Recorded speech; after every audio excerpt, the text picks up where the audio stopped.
Some just amazing and scary video coming out of Southern California where firefighters are trying to get the upper hand against a fast-moving wildfire that has already chased more than 80,000 people from their homes. The Blue Cut fire exploded in size in San Bernardino County yesterday morning. It's already burning down homes and is nowhere near contained.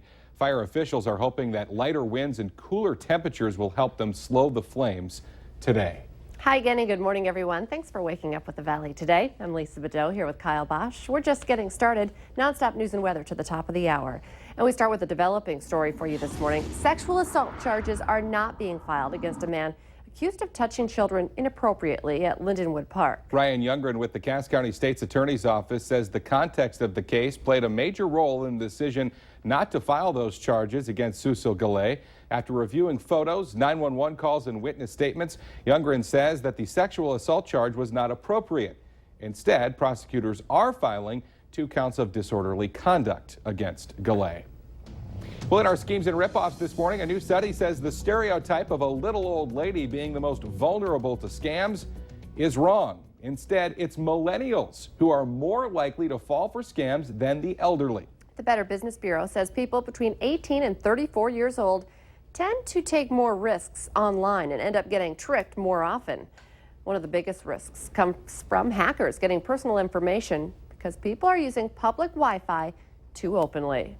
6:51 now means it's time to get a look at weather and traffic on the ones. And we start with meteorologist Lisa Green. Good morning. It's a beautiful start to our day. We have had some fog, though, causing some issues for visibility this morning. But you can see we've got lots of sunshine here in Fargo, or at least South Fargo. There is still a little bit of haze you can see on the horizon here with that moisture still hanging around. It's going to take some time to work its way out. Here's a look at our forecast for today. We're going to see those temperatures rising into the mid-80s and expect some sunshine all day long. It's looking beautiful with very light wind, calm conditions, and warm temperatures. A great day if you can take advantage of it. A good one to be outdoors. That's after the fog lifts, though. Here's a look at our visibility reports. Wadena now down to 0 visibility there. Roseau, Langdon, all at 0 right now. So be careful as you're hitting the roads this morning. 1/4 mile in Thief River Falls, and visibility in Fargo not as bad. We're at 6 miles there at the airport. 60 degrees in Grand Forks, at 61 in Detroit Lakes, only 55 in Valley City, and 57 degrees in Bemidji. Radar, nice and quiet. We are clear as far as those higher level clouds are concerned. Of course, we still have those low level clouds from the fog that's still out there. Today should be a quiet day. It's late tonight and into the day tomorrow. We see some storms moving in. And here's our storm risk for the afternoon tomorrow. We're looking at the greatest threat in the Southern Valley and beyond down toward the Twin Cities under that slight risk. And then that does drop off the farther north you go. So there is a storm chance coming up in the next 24 hours, but the daytime hours today do look great. 86 degrees, mostly sunny. Late tonight, a few storms move through, and then again tomorrow afternoon, a chance for some storms, and some of them could be severe. Friday, the unsettled weather hangs around, but the warmth does not. We really cool down, and this weekend, temperatures only in the low 70s. We do make a recovery next week, but it may end up being a cool weekend. Let's check in now with Al. Lisa, looks like that brilliant sunrise that we're getting right now is pretty much putting the kibosh to the fog. I'm in West Fargo at Cheyenne Street. It was really foggy out here earlier, but now it's pretty much nothing. Looking further west, there's still some evidence of some fog out there, but overall it looks like it's really moved out of here. Quick reminder for you, we have a stalled car northbound Interstate 29 between 13th Avenue and Main Avenue. No lights, no flashers. And we also have a stalled car. I'm assuming it's still probably be there at on 34th Street at 24th Avenue. It's actually on the Avenue side of things. So make sure you're looking out for that. Little red car, lights and flashers are on. Really busy out here this morning. My goodness. Traffic has really got sick. Travel speeds are up there. Make sure you're driving extra carefully this morning. Willamette Valley today traffic.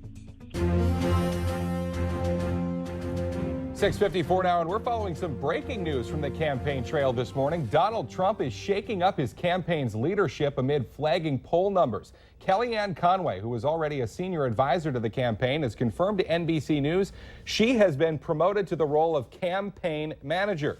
She does say that Paul Manafort will stay on as campaign chair, but that Stephen Bannon, the co-founder of conservative Breitbart News, will come on board as campaign CEO. The moves were first reported by the Wall Street Journal early this morning and mark yet another round of internal shakeups for a campaign struggling to find consistent footing just 82 days now ahead of the election.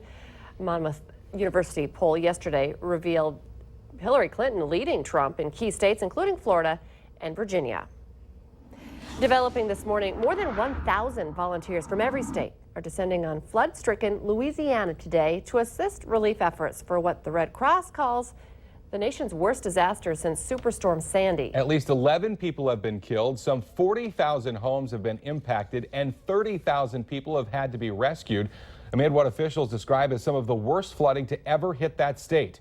Around 8,000 people remain in emergency shelters this morning. Developers of the Dakota Access Pipeline are looking for some help from a federal court to try and stop protesters from slowing down their work. The Morton County Sheriff's Office in central North Dakota says 10 more protesters were arrested yesterday. The protesters are against the pipeline because they have concerns about how it will affect water quality on the Standing Rock Reservation and beyond. Funeral arrangements have now been set for former Red Hawks pitcher Jake Labor, who died unexpectedly on Sunday. The services will take place Saturday at Salem Evangelical Free Church in Moorhead. The visitation goes from 10 to 11, followed by the funeral service at 11. The cause of death has not yet been released. Labor's obituary says he was recently diagnosed with cancer and had just finished his first week of treatment. The Red Hawks will have a moment of silence before Friday's series opener with the St. Paul Saints. A pizza party turned into a surprise family reunion yesterday.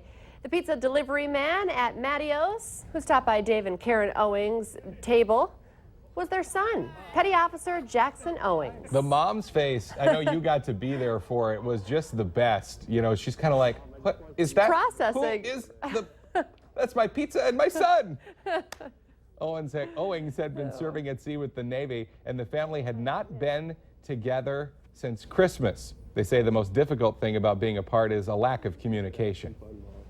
It was very difficult just because my job is very demanding, being working on a flight deck. So we don't have as much free time as some of the other people on the ship. You know, the best thing is the middle of the night phone calls when he was in Singapore, 3 a.m. Okay, we'll have a chat. Jackson is the oldest of 3 boys, and the family says they love to one-up each other, and this was a good prank, a welcome prank. Jackson will be home for about 2 weeks. He says he's looking forward to jet skiing and spending some good family time at the cabin. You'll need to have an empty stomach so you can try everything, or at least a good sampling of all the delicious foods this weekend at the North Dakota Horse Park. The Fargo Food Truck Festival is back once again, bringing 20 vendors and plenty of entertainment. The Valley Today's Christy Larson has been filling our stomachs this morning thanks to a little help from one of those vendors. Hi, Christy. Good morning, guys. Yeah, we have the hot dog peddler here. They've been making us some brats and hot dogs and Polish dogs. And Bronson, I just wanted to say they've been delicious. We've had some rave reviews already. Why would you tell people to come out this weekend? Just the food is going to be great. There's lots of choices, and it's going to be a lot of fun. Yeah. So. Yeah. And if you're gone this weekend, then people can also find you guys on Facebook, find out where you're going to be. And a reminder for those who are hungry, it doesn't start till Friday. So Friday, Saturday, and Sunday is when that food truck festival is going to be. And Kyle and Lisa, I know you guys have been hungry this morning. So right now we're making a brat. We might be able to make a couple extra things for you guys too. It has been delicious. Sausages with mac and cheese, cream cheese. Yeah, I'm not going to turn anything down. Breakfast doesn't get any better than what we've had today. Breakfast of champions this morning. Christy Larson reporting live. Thank you. Well,